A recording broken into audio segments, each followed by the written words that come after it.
Hello guys, welcome to my channel, Cooktuber Kadiron. Today video is ituturo ko sa inyo kung paano ko ginagawa ang aking simpleng bolognese macaroni. By the way, I am OFW in Jeddah, Saudi Arabia. Nais kong ibahagi sa inyo ang aking natutunan.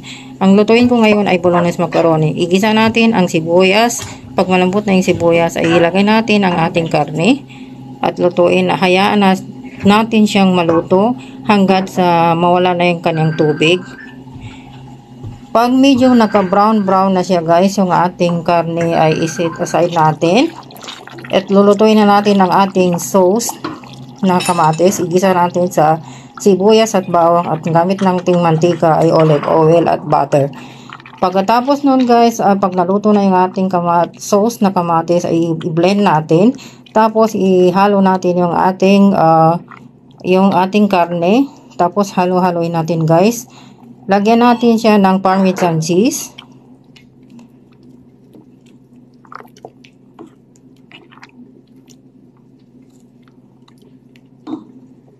Ilagay na natin ang ating mga spices tulad ng basil, oregano, asin at black pepper. Halo-haloin natin siya guys.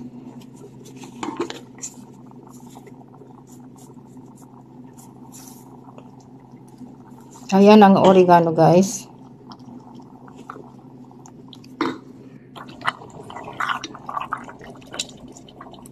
Ayan, luto na ang ating karne na may sauce para sa ating bolognese macaroni. Ito, maglalagay na tayo ng ating macaroni. Ang paglaga ng macaroni ay lagyan natin ng asin at olive oil sa may tubig. At bago natin ilalagay ang ating macaroni. Paalaala lang guys, huwag natin i-overcook ang ating macaroni.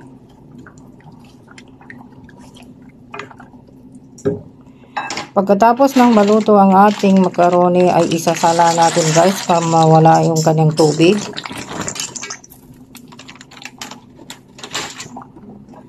Pagkatapos guys nating isala ang ating macaroni ay ayusin na natin sa tray ang ating macaroni.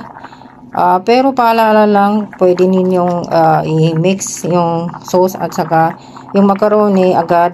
Pero mag-iwan kayo ng ground meat na para sa taas niya para sa kanyang dressing. Pero ito ang ginawa ko guys, hindi ko siya pinaghalo agad.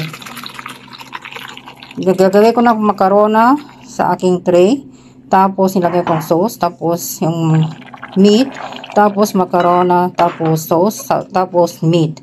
Ngayon, yun lang ang aking paggawa. Nilagayan ko ng parmesan cheese sa taas para dressing niya.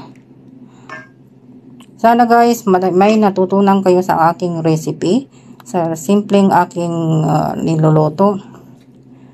Maraming salamat sa inyong panonood. I love you all.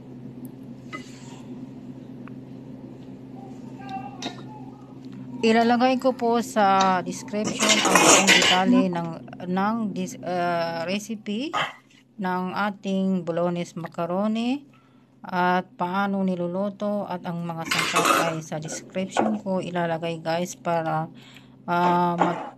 maintindihan ninyo ng maayos. Dahil kung di ko na ipaliwanag dito sa aking video ay dito ko may paliwanag ng maayos sa aking description. Maraming salamat.